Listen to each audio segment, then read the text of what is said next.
আজকে পরিবর্তিত পরিস্থিতিতে আমি সর্বপ্রথমে সরকারকে বলবো, যারা এই আন্দোলনে জীবন দিয়েছে, সে যারাই হোক না কেন, তাদের পরিবার যেন না খেয়ে না থাকে, তাদের পরিবার যেন, পরিবারের সন্তানরা যেন স্কুল থেকে বঞ্চিত না হয়, কলেজ থেকে বঞ্চিত না হয়।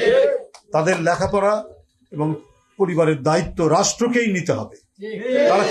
তারা কেন এসে দাঁড়ে দাঁড়ে ঘুরে বেড়াবে? হ্যাঁ, এবং তাদের শিক্ষা, স্বাস্থ্য ব্যবস্থা প্রত্যেকটার দায়িত্ব রাষ্ট্রকে নিতে হবে। একটা পরিবারে একজন রিক্সা চালক বা অটোরিক্সা চালক বা ভ্যান চালক, সেই উপার্জনক্ষম। এখন হয় তারা রাস্তায় রাস্তায় ঘুরে বেড়াবে, ভিক্ষা চাইবে, এছাড়া কোনো উপায় নাই যদি রাষ্ট্র তাদেরকে না দেয়।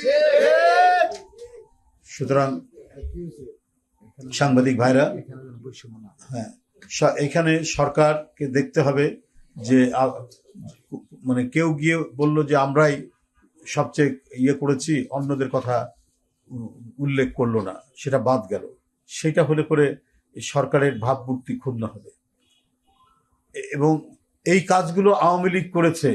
৭১-এর মুক্তিযুদ্ধের তালিকায় দেখা গেছে যার জন্ম ৭১ সালের 5 বছর পরে তাকে মুক্তিযোদ্ধা বানিয়েছে, আর এবং অরিজিনাল মুক্তিযোদ্ধা সে রিক্সা চালাচ্ছে, না হলে না খেতে পারে মারা গেছে। সেটার পুনরাবৃত্তি যেন ডক্টর ইউনূস সাহেবের সরকারের না হয়।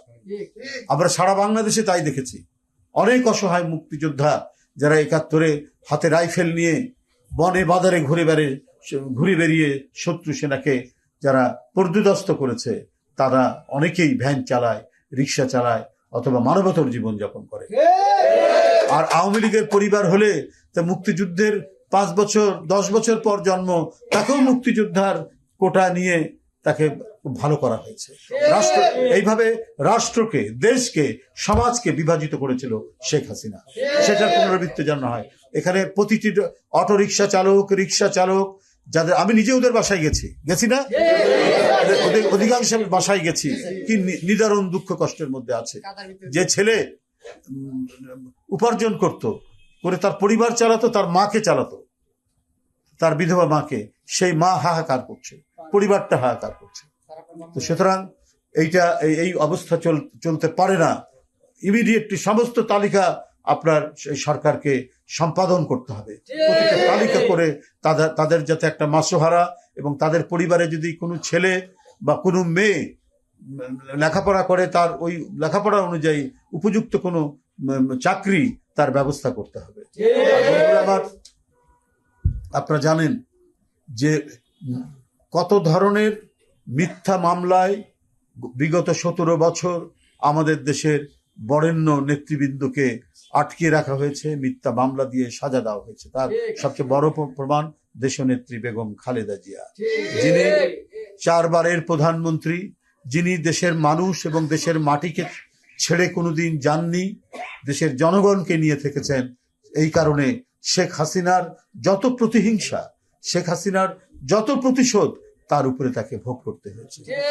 এমনকি তাকে কারাগারে, একটি জরাজীর্ণ কারাগারের মধ্যে আটকে রাখা হয়েছিল, করে তাকে গভীরতর অসুস্থ হয়ে যেতে পড়তে পারে সেই ব্যবস্থা তাকে করা হয়েছিল। এটা কি? এটা হচ্ছে মিথ্যা আইনি প্রক্রিয়া। ন্যূনতম যদি আইন আদালত চলতো, তাহলে বেগম খালেদা জিয়া অনেক 2014 সালে প্রধানমন্ত্রী হতেন, আর শেখ হাসিনা লুটপাটের জন্য তারই জেলে যাওয়ার কথা। সময়টা এরকমই, যারা চোর, যারা ডাকাত, তারা রাষ্ট্র ক্ষমতা দখল করেছে, আর যারা গণতন্ত্রকামী মানুষ, যারা সৎ মানুষ, তারা কারাগারের মধ্যে অবস্থান করেছে। তো সুতরাং এই আইনের শাসনের জন্য, ন্যায় বিচারের জন্যই তো আমাদের সংগ্রাম। 5ই আগস্টের পর সেই ন্যায় বিচারের দিকে দেশ প্রত্যাবর্তন করছে। ডক্টর ইউনূস সাহেব, তাকে নিচতলা থেকে 10 তলা পর্যন্ত আদালতে হাঁটিয়ে তোলা হতো, আজকের যিনি প্রধান উপদেষ্টা। এই কারণে তিনি সবচেয়ে বেশি উপলব্ধি করবেন যে ন্যায় বিচার না থাকলে কি ধরনের ভোগান্তি হতে হয় মানুষকে। আজকে তিনি সরকার প্রধান, অন্তর্বর্তীকালীন সরকারের প্রধান। তাই বন্ধুরা, ন্যায় বিচার নিশ্চয়তার যখন ন্যূনতম সুযোগ পাওয়া গেছে, সেই ন্যায় বিচারের মাধ্যমেই আমাদের প্রকৌশলী ইসরাত মেয়রের জন্য তিনি স্বীকৃতি পেয়েছেন আদালত থেকে। তো তো সেই ক্ষেত্রে আমি মনে হয় যে কারো কি বলে সামাজিক গণমাধ্যমে কোথায় কি লিখলো বললো তাতে কোনো যায় আসে না। প্রকাশ্য দিবালোকে আদালতের কাছে সে জোর জবরদস্তি করতে পারতো। সে অত্যন্ত জনপ্রিয় 10,000 20,000 লোক নিয়ে নির্বাচন কমিশন ঘেরাও করতে পারতো, করে বলতো 5ই আগস্টের পরে যে আমাকে ঘোষণা করা হোক, মানে যে কোনো একটা জবরদস্তিমূলক পন্থা অবলম্বন করতে পারতো ইঞ্জিনিয়ার ইশরাক। তো সেটা তো সে করেনি, সে আইনি প্রক্রিয়ায় গেছে। এবং শেখ হাসিনার যখন রাষ্ট্র ক্ষমতা মানে দখল করে আছেন, যখন নির্বাচনের দিন নির্বাচন সেন্টারে ঢুকতে দেওয়া হচ্ছে না ভোটারদেরকে, ধানের শীষের নির্বাচনী এজেন্টদেরকে ঘাট ধরে বের করে দেওয়া হচ্ছে, এবং নির্বাচনী প্রচারণার সময় বারবার আক্রমণ করা হচ্ছে, এবং আমি নিজে সেই আক্রমণের শিকার। কাউরান বাজারে রক্তাক্ত করা হয়েছিল আমাকে। তো কি নির্বাচন, সন্ত্রাসী নির্বাচন আপনারা দেখেছেন।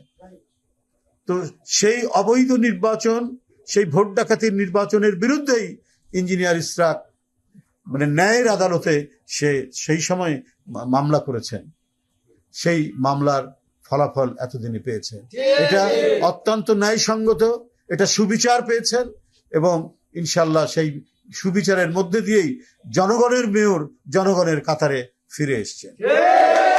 আপনাদের কাছে তাই বলি, আজকের এই ঈদের প্রাক্কালে আমরা বারবার বলেছি মানুষের যাতে দুর্ভোগ পোহাতে না হয়, কোন ক্রমেই এইটা এই সরকারকে দেখতে হবে। এই সরকারেতে অনেক মন্ত্রী নেই, অনেক কিছু নেই, অল্প কিছু মানুষ নিয়ে সরকার, অন্তর্বর্তীকালীন সরকার, তারা তো অনেক কিছু মানে দেখে চট করে সেই ব্যবস্থা নিতে পারবে। তো এখনো মানে 122টা গার্মেন্টসের শ্রমিকরা কেন বেতন পায় না, এটা তো একটা বড় প্রশ্ন। প্রায় 1/2 শতাধিক আপনার গার্মেন্টস তারা বোনাস পায়নি কেন? তো এটা তো সরকার হচ্ছে মালিক পক্ষ এবং শ্রমিক পক্ষের মধ্যে একটি লিয়াজো অফিসারের ভূমিকা পালন করে। তো এই জিনিসগুলোর দায়িত্ব তো সরকারের উপর বর্তাবে। একজন শ্রমিক যদি না খেয়ে থাকে, এই ঈদের আগে যদি সে যদি বেতন না পায়, তাহলে তার পরিবার সেই ঈদের আনন্দ উপভোগ করতে পারবে না। তো এটাই তো হচ্ছে জনহিতকর পদক্ষেপ সরকারের দিক থেকে। এইটা সরকারকে দেখা উচিত ছিল, দরকার, সরকার সেই ব্যাপারে যাবে। সেটা না করে আমরা দেখি যে নির্বাচন নিয়ে বিভিন্ন ধোঁয়াশা তৈরি করা হচ্ছে। ডিসেম্বর না জুন না মার্চ, এক এক সময় এক একটা কথা বলা, এটা তো আমাদের মানে শেখ হাসিনার কিছু কথাবার্তার সাথে মানে এটার মানে মিল পাওয়া যায়। কেন এটা হবে? অন্তর্বর্তীকালীন সরকার শহীদের রক্তের উপর গঠিত সরকার। অন্তর্বর্তীকালীন সরকার অকাতরে জীবন দান করি শিশু, কিশোর এবং তরুণদের এবং মহিলাদের এবং রিক্সা শ্রমিকদের রক্তের উপর গঠিত সরকার। অন্তর্বর্তীকালীন সরকার 16 বছর বিএনপির নেতৃত্বে গণতান্ত্রিক সংগ্রামের যে আপসীন ধারা, যে ধারায় গুম খুন ক্রস ফায়ারের মধ্যে দিয়ে আপনার গঠিত এই সরকার, যে মানে গুম খুন ক্রস ফায়ার মধ্যে দিয়ে যে অরাজকতা তৈরি করেছিল হাসিনা, সেটাকে মানে সেই হাসিনাকে পরাজিত করে গঠিত অন্তর্বর্তীকালীন সরকার। অনেকে বলেন আরে আন্দোলন করা হয়েছে শুধু নির্বাচনের জন্য। আর ভাই, এই নির্বাচন সুষ্ঠু করেনি বলেই তো আপনার আন্দোলন হয়েছে। অবাধ সুষ্ঠু নির্বাচন নিশ্চিত করেনি শেখ হাসিনা। তার মানে সেই অমল ধবল গদি রক্ষার জন্য তিনি দেশকে একটা কারবালায় পরিণত করেছিলেন, রক্ত ঝরা কারবালায় পরিণত করে তিনি ক্ষমতা টিকিয়ে রাখার চেষ্টা করেছিলেন। এবং তার জন্যই এক ব্যাপক আন্দোলনের মধ্যে দিয়ে, অনেক স্যাক্রিফাইস, অনেক আত্মদানের মধ্যে দিয়ে এই মানে অন্তর্বর্তীকালীন সরকার, এই অন্তর্বর্তীকালীন সরকার সরাসরি আপনার জনগণের ভোট না থাকলেও জনসমর্থন রয়েছে, কারণ সমস্ত আন্দোলনকারী দলগুলো আপনাদেরকে সমর্থন দিয়েছে।